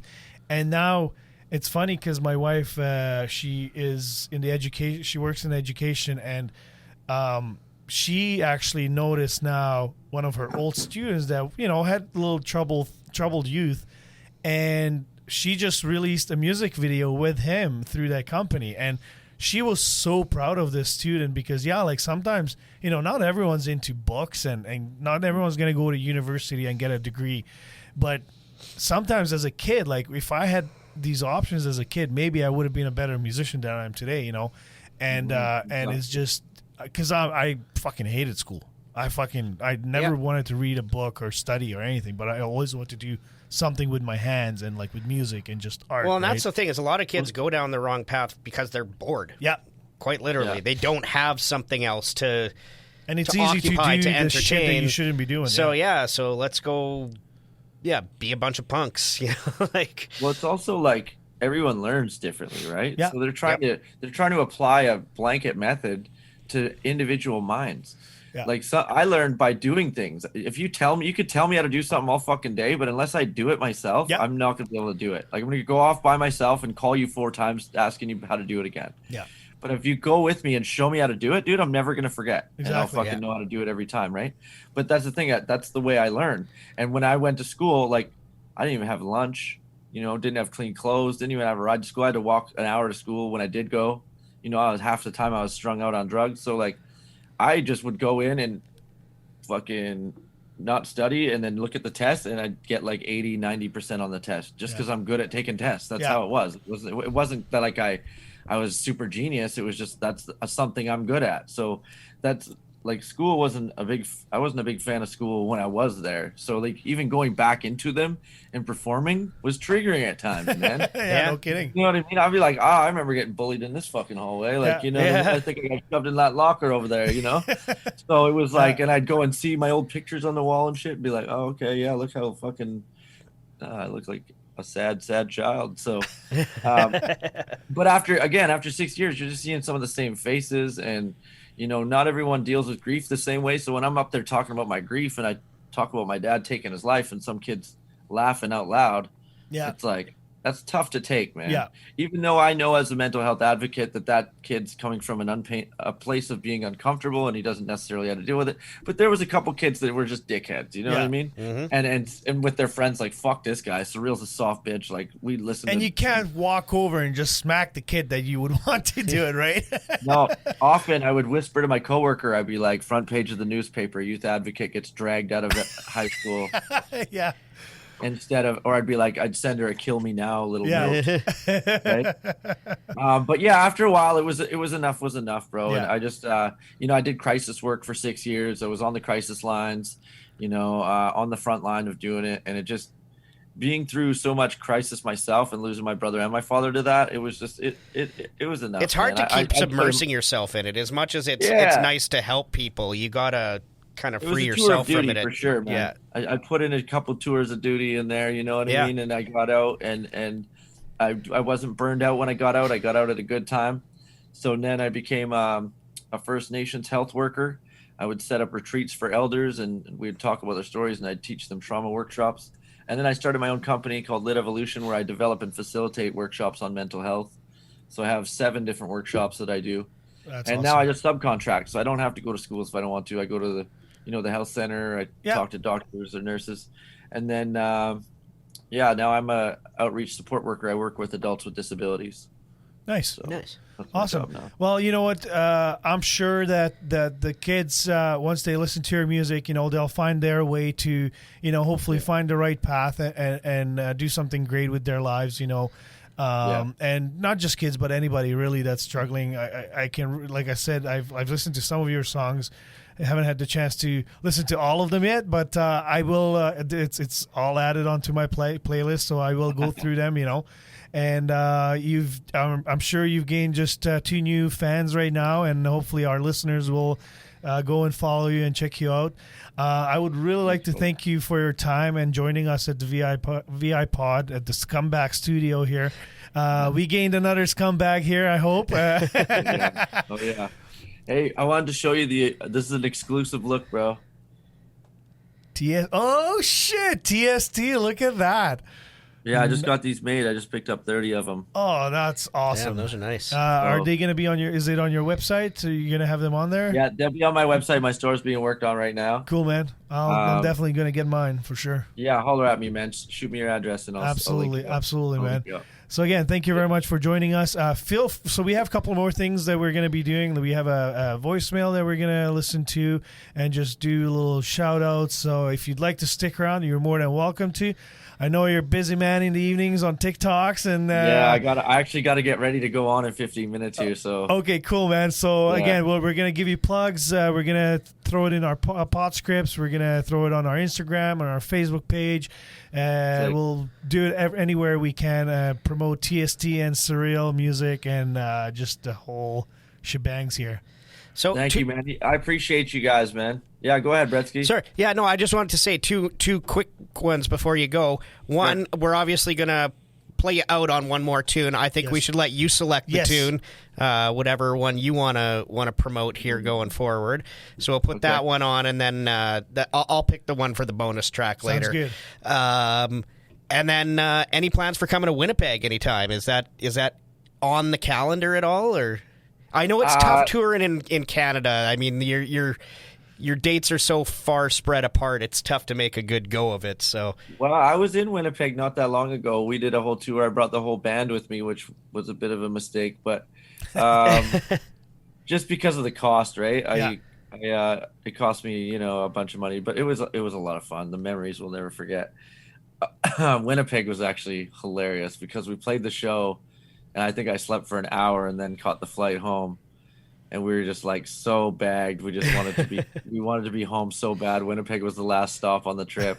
We drove all the way across Canada, and so I had a tour booked, and I had Winnipeg on the dates, and then COVID happened, so the Blue Album tour got canceled. So yes, I will be back to Winnipeg. You guys will see me. I'll come up and visit you guys for sure. Oh man, and if you're here, we'll have you in person in the studio, and we'll definitely hang out. And awesome. We're going to order some pizza for you because we do have a pizza place that's sponsoring us. So it's a good way for us to transition into our sponsor plug. But they're fucking fantastic. So dude, I'm sponsored by a pizza place. And also, if you watch the first 5 days of me live on TikTok, all I ate was pizza. That's awesome. Right on. Yeah. I'll say, too, keep your eye out for Northern Touch Music Festival in Winnipeg. They usually run during the summertime. They're a showcase music festival, but they help artists get factor grants and stuff, so they can help you get down here without having to spend a bunch of money, and we get to see you. And it's a great festival. There's conferences for learning and stuff too. It's not just music. There's a bunch of delegates who come in and do a bunch of industry panels and stuff.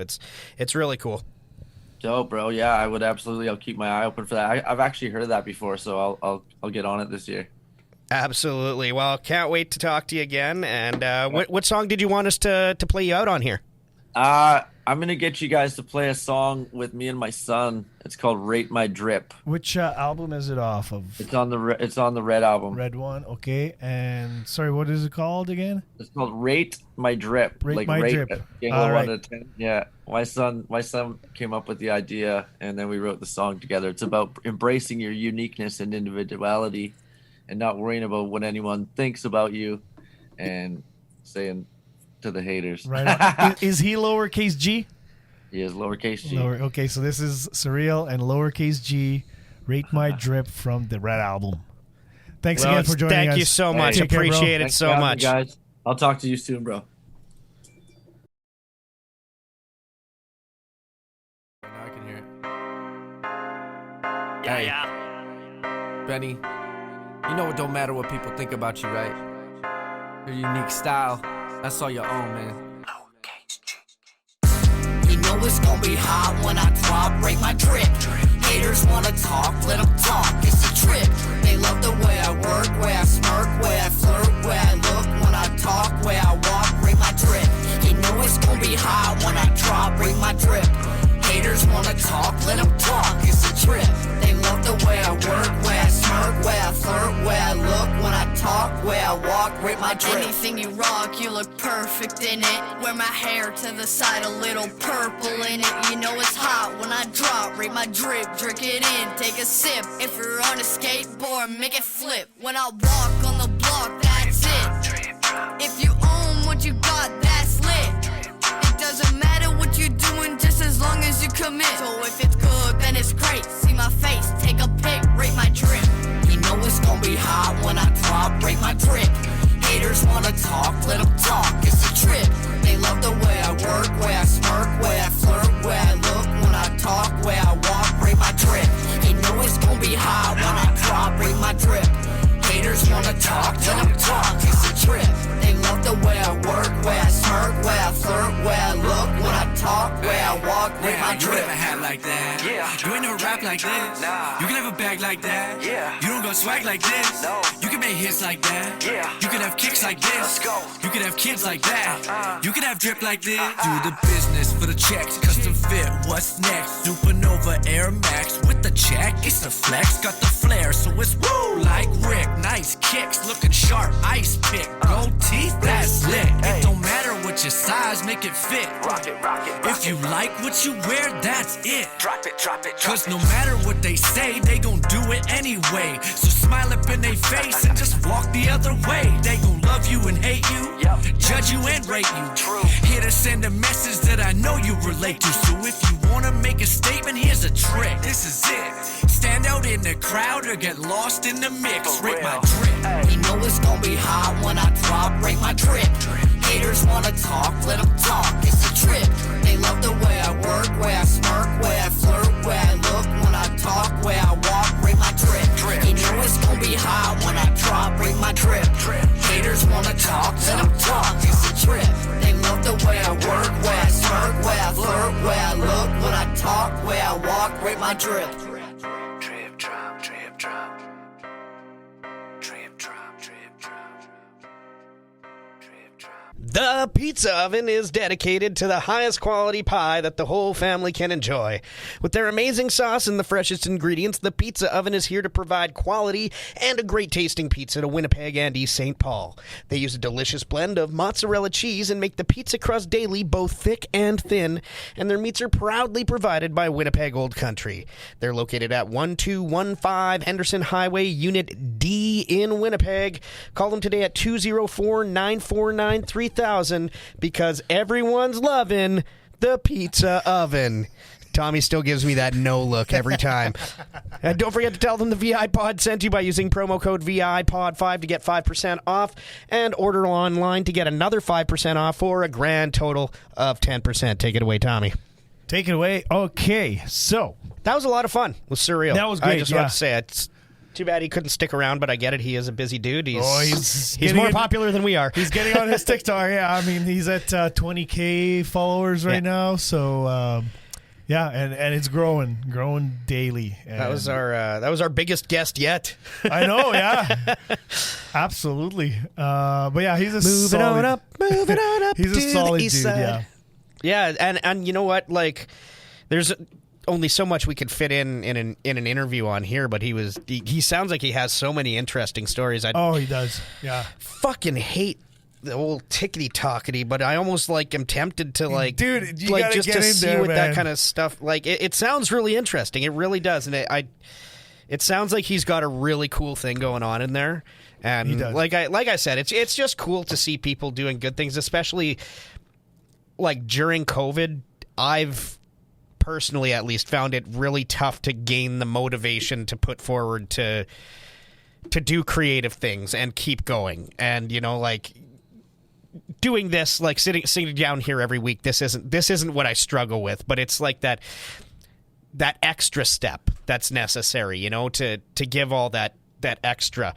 It's been hard over the last year. It's tough when you can't just live a normal life, and even though things have been getting back to normal, there's still so many people who are still so high strung, and there's still so much tension about the regulations and who's allowed to do what. And it sucks, and it's tough. So to see someone who's doing really positive things like him and reaching a lot of people with it too is really special. So even if the music wasn't doing something, he's still doing something positive. And that's one of the feel good takeaways I've taken from this podcast as well, is the times that we've been able to make this podcast not about us and do something to help other people. So yeah, again, thank you so much, SirReal, for coming on the show. Let's get into the confession booth. Okie dokie. Did we get one? Yeah, we did. Woo! That was me doing a fishing, I got one.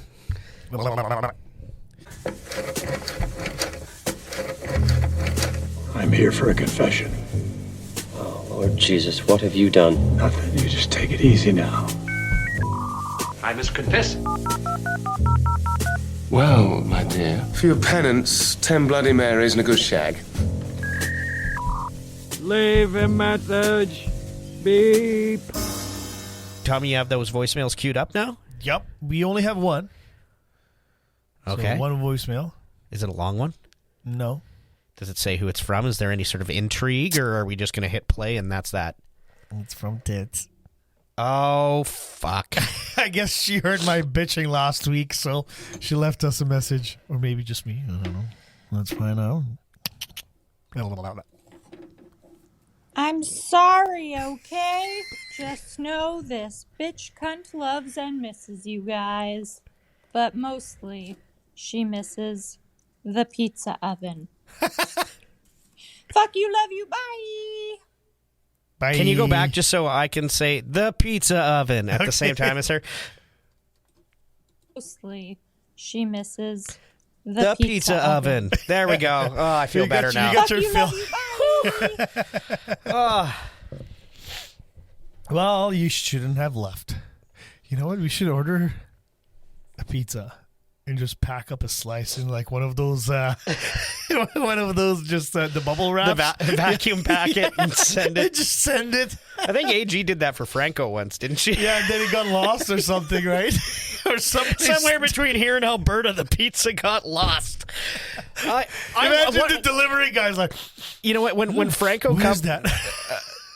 When Franco comes to town, I'm gonna need to ask him to recount that story to me with some more detail because I gotta know. That's awesome. Story headlines: Pizza went missing on the way to Alberta. I mean, I commend you for at least even trying. Like anybody willing to try to mail a pizza 2 provinces away, right? And just think about like if you don't tell the other person that you're getting a pizza, and then you're sending a pizza. It's middle of August. You open it up like, what the fuck is that? It's one thing if you send it in, December, so when it shows up, it's a frozen pizza. They just have to toss it in the oven and reheat it.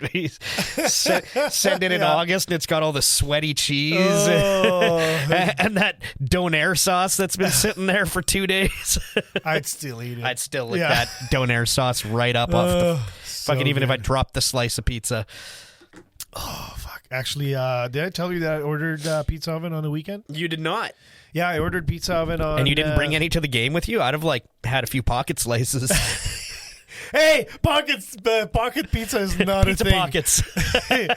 Pocket pizza is not a thing. Only cheeseburgers. Yeah. You said it yourself. I know. I'm back on the chat. Fuck all of you. You went back 3 months and read everything. I just kind of scrolled back. And I saw the. It's been a little quiet. You could probably read 3 months in the time it used to take to read one weekend. Oh yeah, well that used to be one day sometimes, 300 messages, and this was remember when you used to wake up at 9 a.m. and be 400 messages? Yeah, exactly. Yeah. Fuck, that was brutal. Back when we were all cool. But yeah, none of us are cool anymore, guys. We've settled back into the COVID boringness. I'm back in the chat. And you're lighting it up too. You've been pulling the string. Well, that's why I was like, I posted a picture of food, said loads in the 420 channel on purpose. Right away, Peach was like, and you had a few wrong channel, but okay. You had a few of those. You almost got it. You're trying to get it back. I'll come up with something. My nights are pre-dead, so everyone's sleeping, so no one can. You need to get out the defibrillators now. Claire. Hold my beer. But if you thanks for the hold my balls. Thanks for the call, tits. I appreciate it, and call us back if you miss us that much. You can let us know how much you miss every week. We will definitely welcome that. And if you would like to leave us a voicemail, please go to www.thevipod.com. By you, he means the listener. Yes, you listeners, you people. There's swallowed a frog there. Sorry. A speak pipe where you can leave a voicemail. You click on the bottom right corner, you'll find a little microphone. Click on it, and you can leave us a 2-minute voicemail. Or you can leave us a email at vipodmail@gmail.com. Call us or email us with any game night ideas, test market ideas. If you wanted us to test anything, if you have a special hot sauce that you made or you would recommend, let us know because we love that shit. Next weekend, I'm bringing my hot sauce because we're going to be trying some hot sauces with some special people that we're going to have here. We're gonna. What do you mean, special people? Well, they're quite special. Or you can ask us any questions. If you wonder what Bretsky's deepest secrets are, or mine, let us know. I have no secrets. You can send us a dick pic or I'm an titty open shots. book. Tell us your deepest, darkest secrets, ghost stories, dirty jokes, or if you want to just fart in the microphone or just vent, feel free to call our voicemail. Please rate and review our show on our website, Apple Podcasts, Google Podcasts, or subscribe to Spotify. Find us on social media, on Facebook, the VIPod, or on Instagram, the __ VIPod. You know what I want? For Christmas? For Christmas, I want our listeners to leave us some voicemail speak pipe thingies about what they're triggered about right now. Because it's Christmas time. Everyone's triggered. Everyone's fucking triggered. Let's do it. Yeah, that's a good one. That's a good one. I think that, whether you're, 'tis the season and all jolly, holly, jingle fucking bells, something's pissing you off right now. Something's fucking grinding your gears and you are triggered. And I think you need to call and you need to tell us about it. And we'll get triggered with you next week. Please follow our sponsors, the Pizza Oven. And we the have other one. Nini V Creations. Should I give her a quick read? Yeah.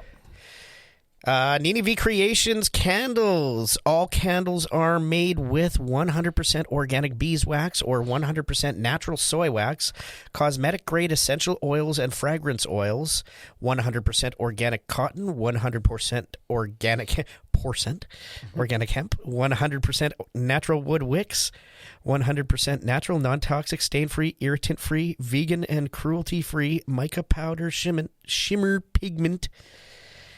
God, that's a tongue twister. One of these days I'm going to get it, though. Or not. And last but not least, Tommy. A whole lot of love! Yeah! Seriously, these candles are still going. I burned them for my whole family Christmas on Saturday, too. But yes, please follow Nini V on IG at Nini V Creations or on Facebook at Nini V 1982. Please follow our guest, SirReal. Check out his website. It's www.sirreal.ca. That's SIRREAL.ca. You can check out his Instagram at SirReal Music Official. And on TikTok, I believe, just bear with me here. Bear with me. He's got the link tree here. I'm going to share all this information with all of you guys. You can check out his merch, his music on Apple Music, and check out his Facebook. TikTok, there we go. His TikTok is also SirReal Music Official. Also, Nini, I would like to place an order for replacement candles if you could have those ready for January 2025. That's probably about when I'll need new ones. These two will be done burning by then. Oh, and then we still have like the nice ones that we've been saving. You haven't even touched those yet. No, yeah, and they're actually we have the video going. So right now, check it out, guys. Yeah, that's a beautiful one there. That's the ice cream cone. This is my favorite here. Yeah, this one's the most beautiful. Like the detail on this. Those thing. ones go for $20 a piece. They're absolutely unreal. And then we should still have some of the naked lady ones around somewhere. Yep. Over there. Oh, here it is. Under this. There's one. There's another one, or did Nomad take that one? Or Joe? Oh, one of those probably assholes Joe probably still. still. Yeah, look at the movies. Oh, right up there on the speaker. Yeah, they're different curvatures if you put the two ladies beside each other. One is slightly more voluptuous and curvy than the other. One's a little bit more fit and perky.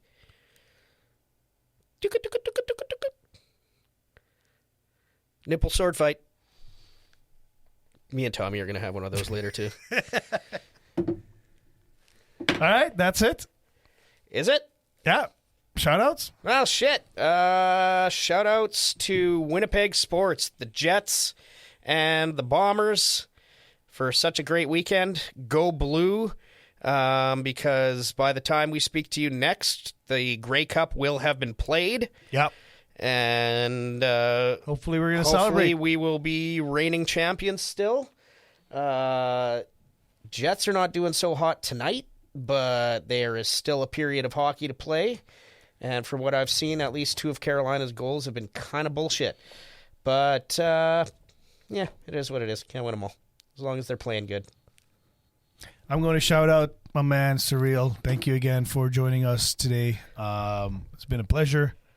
Love your music. Definitely going to check it out. I'm going to try to listen to all of them, and it's added to my list. So I got lonely evenings, lonely nights at work. Plug in my headphones and just give her. So I'm going to start tonight. Again, thank you guys for tuning in. Tune in next week to our last show of this season. Season 1 will be officially done. Should we say who's coming? Nah, keep them guessing. Yeah, keep them guessing. Yeah, we have special guests. Guestesses. With breastises. I was going to say, do they have breastises? Yeah. They all have breastises. Tune in next week and find out on the VIPod. But yeah, we're definitely going to order some pizza and wings, and we're going to have some hot sauces, and we're going to make people sweat because I know they love it. I think that's probably how we should end season 1 is with hot sauces. I feel like that's been kind of the thing for us. So definitely we should end season 1 before Christmas with nice one hot sauce to end them all.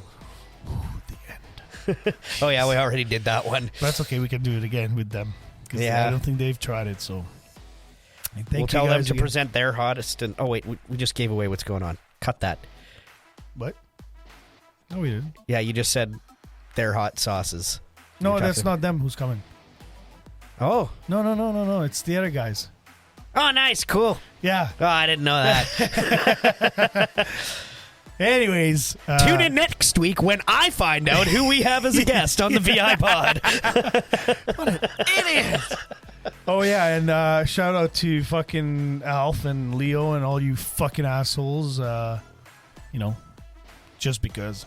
Bye. Bye.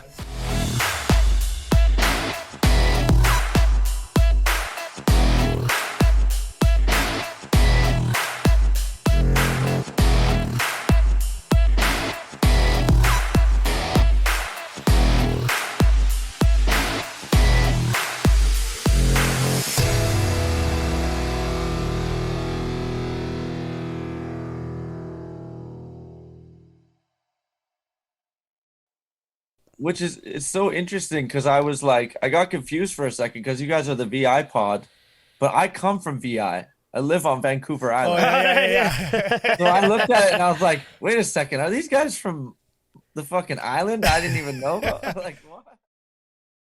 All right, and so, yeah, as we sign off, one more SirReal track here for all you guys. Gonna pick one out of a different album here. This one is called Up, Up, Away, featuring Morgan Murray. And that's from the album 6S.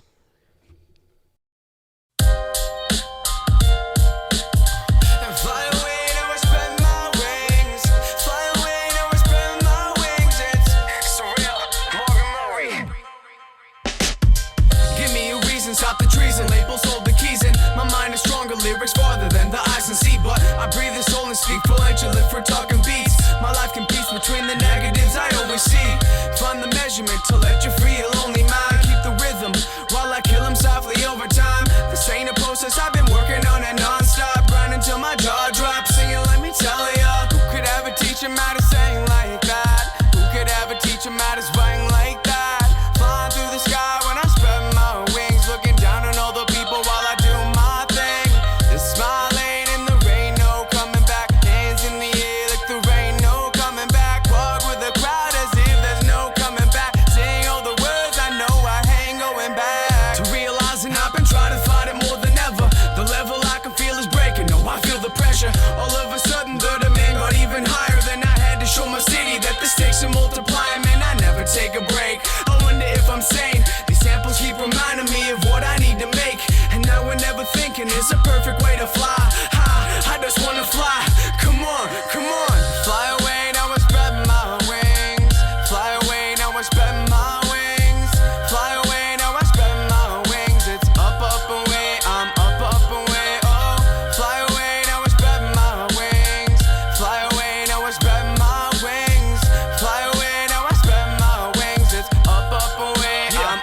Been on the shelf, needed help for so many reasons. Some will follow spring to winter, losing every season. Creating songs to turn them out through word of mouth and make a purpose on the surface of the earth they never heard about. Ignore the hate, I'm only doing this for you and me. Only interested in making music beautifully. Well, my angels conversating what to do with me. Kick it in the clouds, wicked proud that they schooling me. Dutifully, it's new to me, stopping the tomfoolery, dropping the gong jewelry, propping up my community. We all human and we sprung from the same slum. No matter where I'm at, never forgot where I came from. Who would ever thought the kid would change like that? Flip his life around and take the stage like that. And I'm still just a jester in the city of kings. Yeah, puff puff when I blaze, I'm up and away like fly away.